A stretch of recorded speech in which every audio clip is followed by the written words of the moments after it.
Hello people, nakagawa naman tayo ng bagel from our discard starter. Kung paano ko na-mix yung mga ingredients, harina and everything ay nabura ko yun kahapon. Kagahapon ko to ginawa or minix and iniwan ko lang to sa countertop. Bali hapon to. Tapos iniwan ko sa countertop until gabi. Bago ako natulog, pinasok ko sa fridge. Kasi baka inisip ko baka overproof.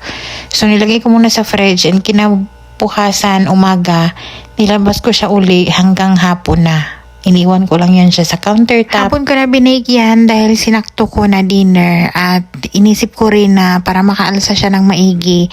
Kasi nga 'di ba, discard starter yung gamit natin, meaning inactive siya, hindi siya unfeed siya kumbaga. So hindi siya aalsa ng mabilis. So kung wala naman kayong discard starter dahil wala kayong active starter ng sourdough, sa mga magtatanong dyan, sa mga nagtataka, kung gusto nyo gumawa nito and wala kayong sourdough na starter active, so wala kayong discard. So maglagay kayo ng 2 tablespoon ng yeast nito instead yung discard.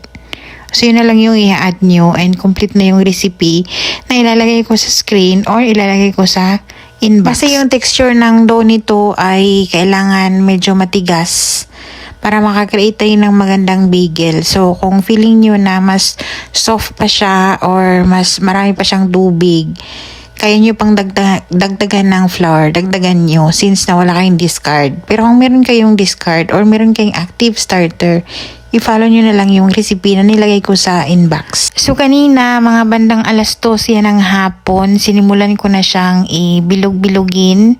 Hinati ko, depende sa gusto nyo yung laki, kung gusto nyo ng giant na bagel or kung gusto nyo ng mini bagel, depende yan sa inyo. So itong recipe na to, dinoble ko yung previous na gawa natin, 12 pieces yung gawa ko and sobrang nabitin kami dahil yung mga amo nagustuhan din ito and yun din yung pang dinner namin. So kinabukasan, pang baon na lang ng mga bata yung natira.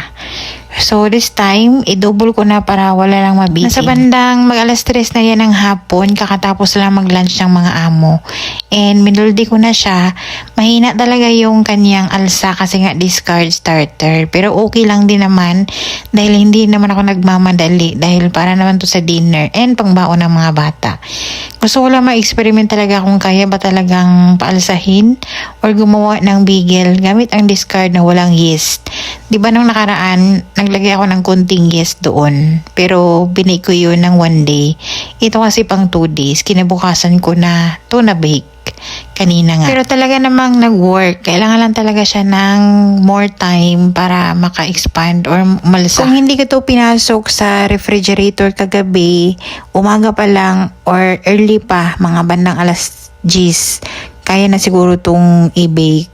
So since nilagay ko nga kasi sa refrigerator tong dough na to, natakot akong mag-overproof.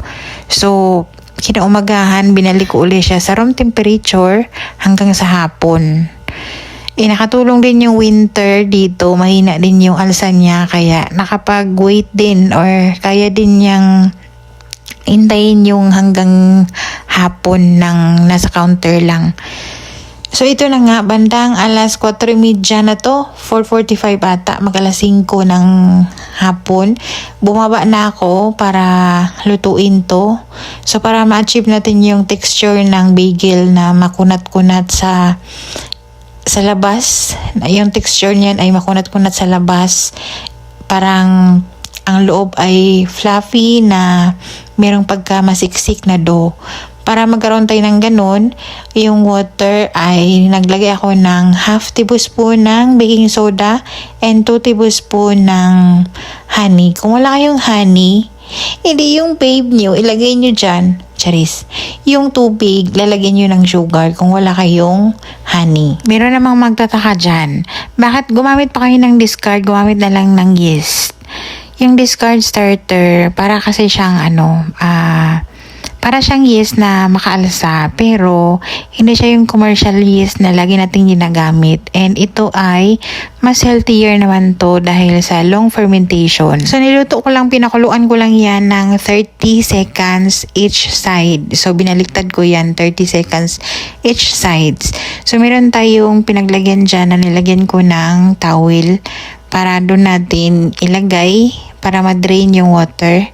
And kinontinue ko lang yung pagluto hanggang sa maubos. Nakagawa pala ako dyan sa dalawang recipe. Nakagawa ako ng 25 pieces.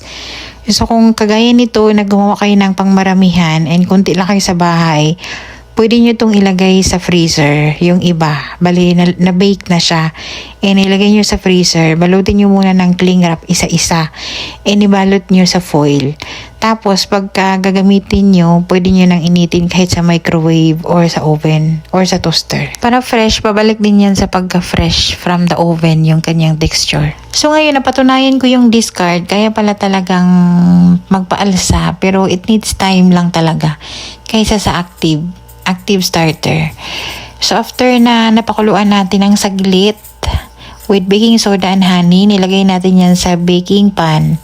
Wala akong parchment paper kaya foil yung gamit ko. Medyo natusta nga yung ilalim dyan. Siguro sa foil, no? Kasi nung nakaraan, gamit ko ay parchment pero okay naman yun. Light lang naman yung brown niya. Ito medyo natusta pero okay lang naman yan. Yan din yung gusto ng mga amo, yung matusta-tusta. So, nilagyan natin yan ng egg wash. And, naglagay ako ng cheddar cheese na shredded dyan. Pwede kayong maglagay ng cheddar and jalapeno. Pwede kayong maglagay ng gusto nyo mga toppings dyan. Pwede din plain lang. And, yung isang tray dyan, yung everything is bagel seasoning yung nilagay ko.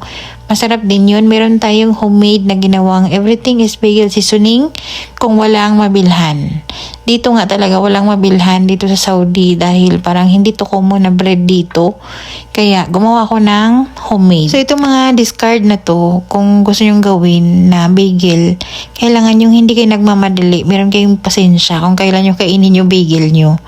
So kung plano nyo kumain bukas, edi gumawa na kayo ng early ngayon.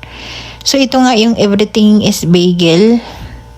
Ganyan lang yung pagka-toppings niya. Pero pwede kayong gumawa ng any kind na pang-toppings dyan. And habang ginagawa ko yan, yung ating oven naka-preheat na ng 400 Fahrenheit. And binake ko lang yan ng 20 to 25 minutes. And baba lang yung apoy. Yung cheese na topping, sakto talaga alas 6. Sumaktong alas 6 na tapos na yung pagbe-bake niya and sakto talaga mainit pa nakain ng bunso naming alaga. After 25 minutes, naluto na yung ating cheddar.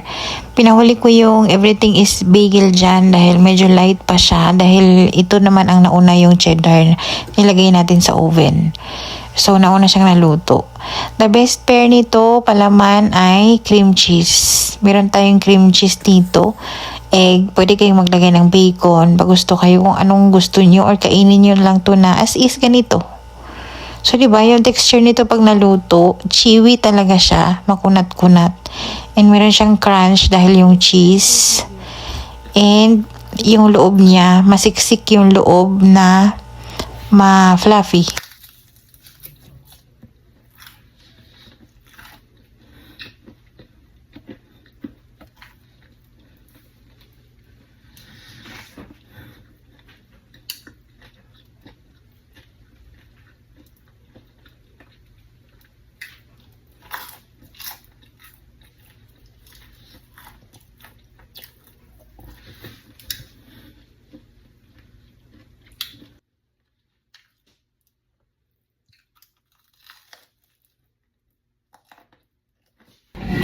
Tulog siya daw gagawa ng sa kanya.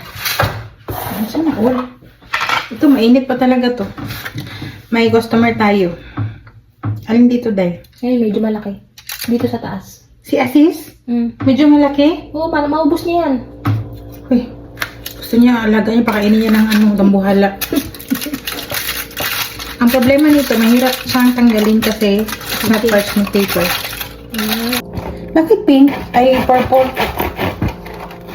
Si Basma ba to?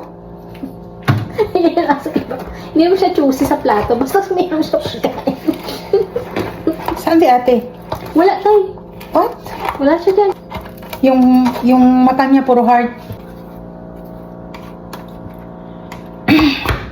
Kahit kainin to ng walang palaman pagka fresh. It's yummy.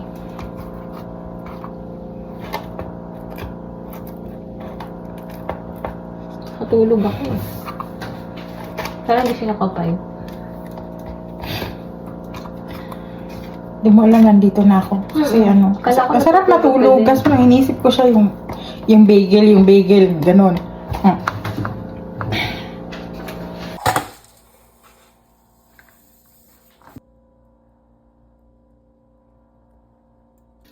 The everything bagel seasoning. Pero mainit talaga siya, no? Hindi talaga siya maganda ngayon.